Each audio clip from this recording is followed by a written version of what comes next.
The Weird Witch of Willow-Herb, Part 2. "I have come to fight for the king," said Kit, when the guards came out and asked him what he wanted.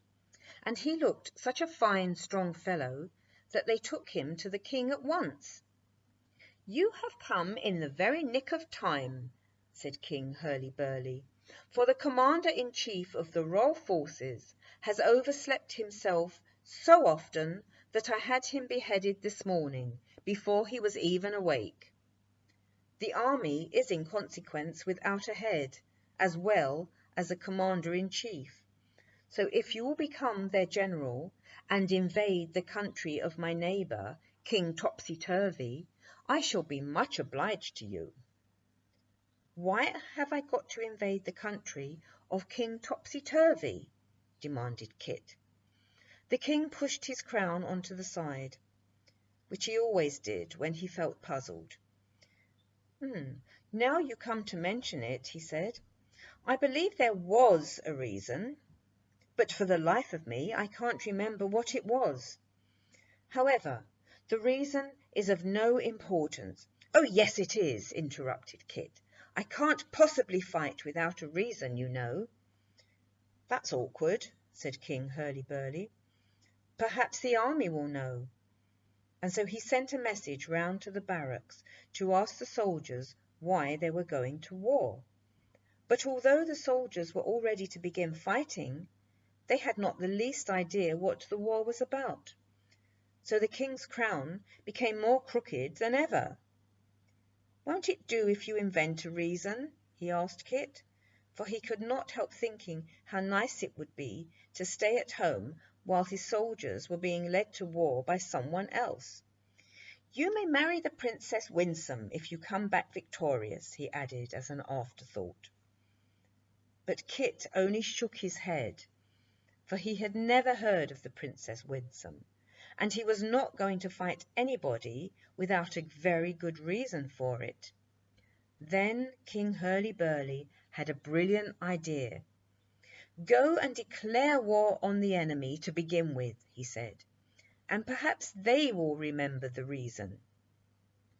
There was certainly no harm in declaring war, so Kit rode off at once on one of the king's fastest horses, and arrived the next morning at the court of King Topsy-Turvy, just as his Majesty was sitting down to breakfast. "I have come from King Hurly-Burly to declare war," said Kit, who always went straight to the point. "What for?" asked King Topsy-Turvy. "I don't know," said King. "That's what I want you to tell me." The king ate 2 eggs before he replied. "Well," he said presently, "I believe I said Hurly-Burly was a shocking old muddler. I suppose that's it. All right. When do you want to begin?" "I don't want to begin at all," answered Kit. "Why did you say he was a muddler?" "Oh, just to make conversation," said King Topsy-Turvy, helping himself to marmalade. "Then you don't really think he's an old muddler?" asked Kit. "Dear me, no," said King Topsy-Turvy. "I never think." "Then write that down on a piece of paper, and there needn't be a war at all," cried Kit. The king stroked his long beard. "Perhaps there needn't," he agreed, "but I never write." "I do, though," said Kit, who had learned to write while all the other boys were making catapults. "You've only got to sign your name here." King Topsy-Turvy stopped eating his breakfast, just long enough to sign the beautiful apology that Kit had written on a sheet of notepaper, and then Kit jumped on his horse again and rode back to the palace of King Hurly-Burly. "Well," said his Majesty, "did you discover the reason?"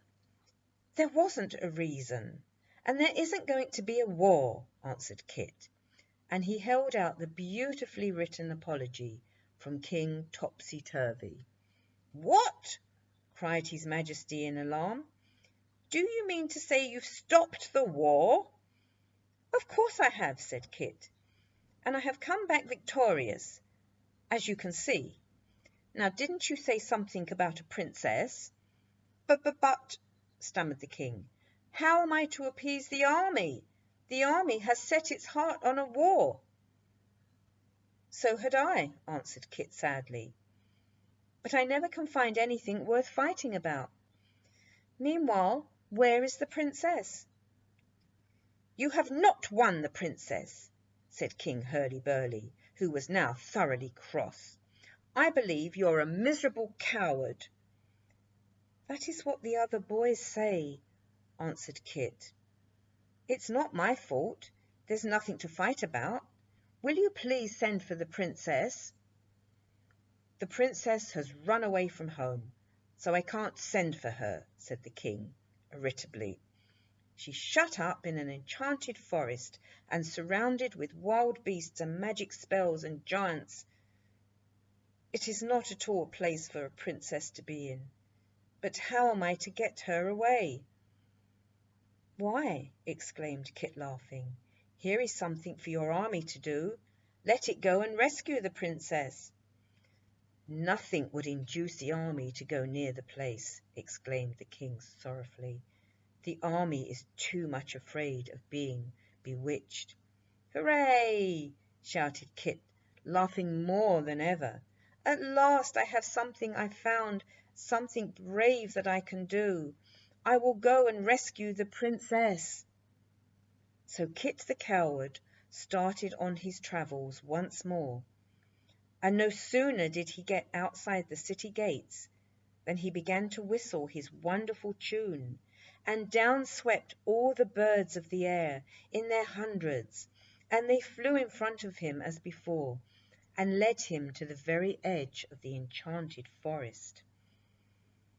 There they left him, for no one can help anybody to go through an enchanted forest, and Kit knew fast enough that he must find the princess by himself. But he was not a bit afraid, and he plunged straight into the forest without looking back. And now it is time for all little children to go to sleep. Good night.